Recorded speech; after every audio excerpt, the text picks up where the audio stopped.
Hi everybody, Adam here, and it's the end of May.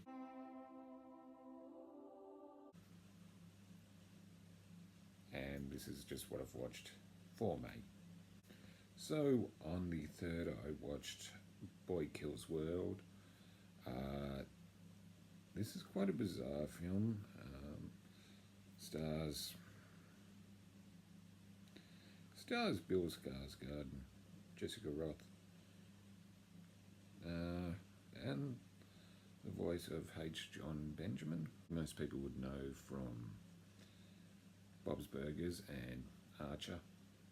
Synopsis is: when his family is murdered, a deaf mute named Boy escapes to the jungle and is trained by a mysterious shaman to repress his childish imagination and become an instrument of death.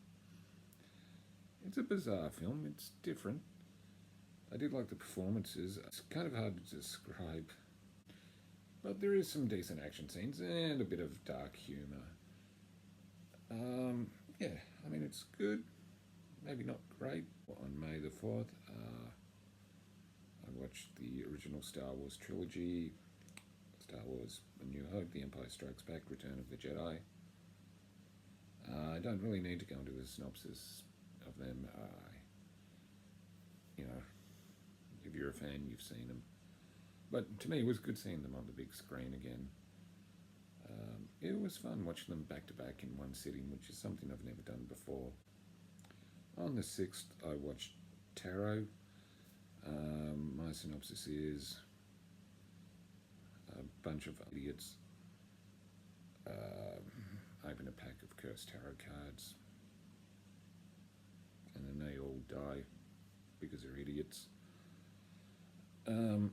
But the actual synopsis is: your fate is in their cards. When a group of friends recklessly violates the sacred rule of tarot readings, they unknowingly unleash an unspeakable evil trapped within the cursed cards. One by one, they come face to face with fate and end up in a race against death. So it kind of had elements of Final Destination, but it was so serious, and I did not like really any of the characters, and it wasn't scary. The thing is, there's a potential. There's a good idea in there. Yeah, I mean, it's very tame. It's a M rating, which is pretty much the equivalent to PG-13. Not that I think an M-rated horror movie can be a bad thing. I just don't think this worked very well, and it was a little dull. On the 11th, I watched Kingdom of the Planet of the Apes. It's the latest in the Planet of the Apes reboot. It's not bad. I know a lot of people loved it. I liked it. I just didn't think it was great. But here's a synopsis. No one can stop the rain. Several generations in the future following Caesar's reign, apes are now the dominant species and live harmoniously while humans have been reduced to living in the shadows. As a new tyrannical ape leader builds his empire, one young ape undertakes a harrowing journey that will cause him to question all that he has known about the past and to make choices that will define a future for apes and humans alike. Look, visually, it's great. The special effects are spot on, and some really good performances, but I don't know, I just thought it was a step down from most of the other ones in the original trilogy reboot. Don't get me wrong, I didn't hate it, but I didn't like it as much as a lot of other people.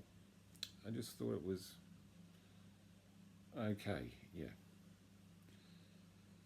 Alright, on the 17th, I watched The Strangers Chapter 1. Here's a synopsis.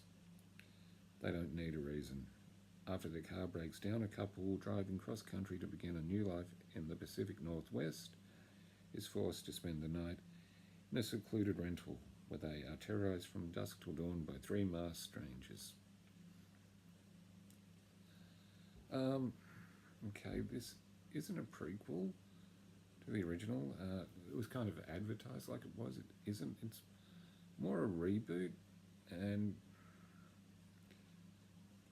it's very similar to the original, which is part of the problem. I don't think you can do too much with the concept, and I'm wondering how they're going to stretch this out for 2 more movies.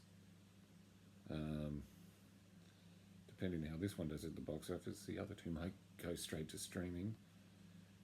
The acting was fine, but there wasn't really anything too different from the original. There were a few slight changes. The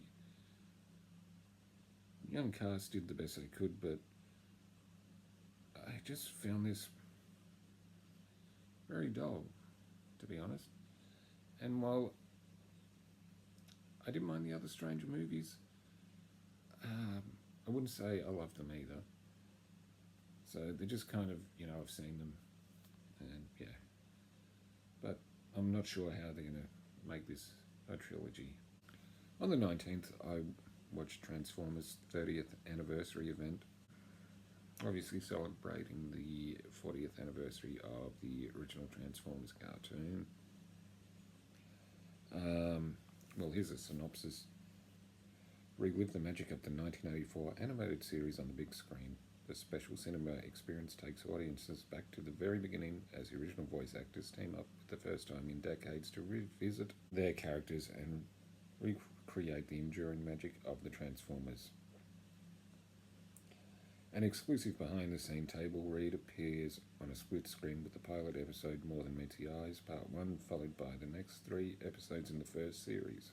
Experience the original Saturday morning cartoon for the first time on the big screen and relive the evolution over the years with a sneak peek at the new season of Transformers Earthspark. So it's good. I grew up with the original Transformers of that vintage. But the split screen was pretty interesting, seeing some of the original voice casts working with some of the newer voice casts to revoice the original episode. It was fun and did bring back a lot of memories for me.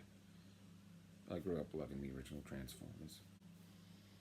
On the 24th, I watched Furiosa, a Mad Max saga, the prequel to, obviously, Fury Road. Thing is, it hasn't.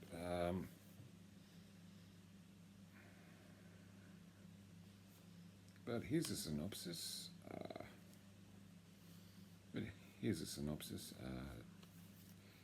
Alright.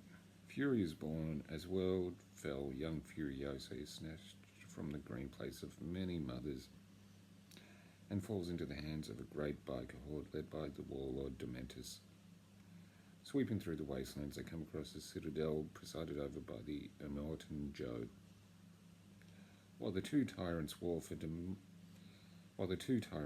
dominance, Furiosa must survive many trials as she puts together the means to find her way home.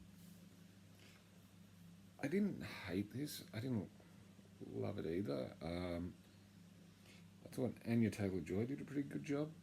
Like most Mad Max movies, she has very limited dialogue in this, but she did play the role well. And Chris Hemsworth,